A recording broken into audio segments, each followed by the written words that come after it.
Hi, this is Simcha Feuerman, here to talk to you today about the power of words.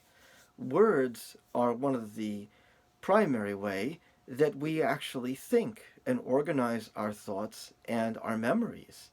What we say and how we say it makes a difference in how we feel and how others feel.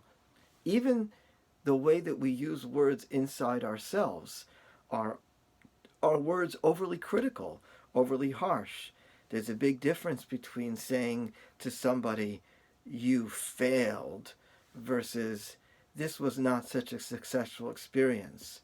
There's an enormous difference between saying to somebody, matters are hopeless, we have problems, or we're facing challenges. These are not just empty words. They really make a difference.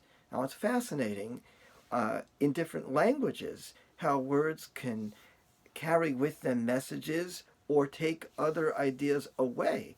So, even the very word, in Hebrew, for example, the word for word is teva. Teva means a box. A box is a wonderful thing because a box allows you to hold all kinds of things that you couldn't just gather willy-nilly in your hands. A box is a container. A box can contain ideas. But a box also can be a prison. A box can be a place where you're stuck. So words both, in some ways, free and liberate because they allow you a space to work, like this study or office I have, or if I was locked in here all day long and quarantined, it would be a prison. Words are like that too. My father was a wonderful, wonderful scientist of language, and he understood many languages, and he also observed that in Hebrew there were a number of words that simply don't exist. And the reason that they don't exist itself offers a, uh, a meaning in and of itself. So, for example, in Hebrew, there is no word for fail, fun, or fair. None of those words exist. Now, people who speak modern Hebrew will claim these words exist, but they don't realize that that's not Hebrew from the Bible. That is modern Hebrew. Those are conventions that were invented to conform with the modern world. And in fact, the fact that they are using new words show that the words don't exist. So what will an Israeli say for fun? They'll say kef. Kef is an Arabic word. It is not a Hebrew word.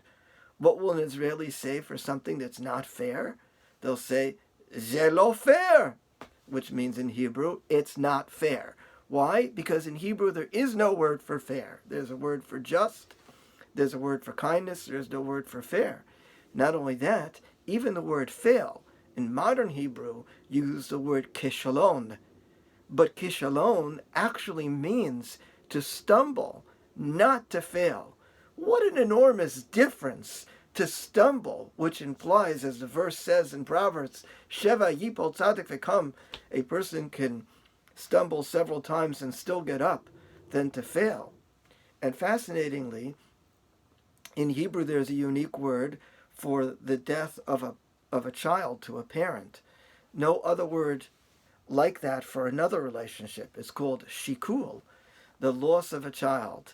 So you can see how language contains powerful messages that we just don't have without using language. And if we choose our words carefully, if we choose what we say to people and how we say it, and even the words we say to ourselves to describe our own experiences, we can make the difference in our mood and our feelings.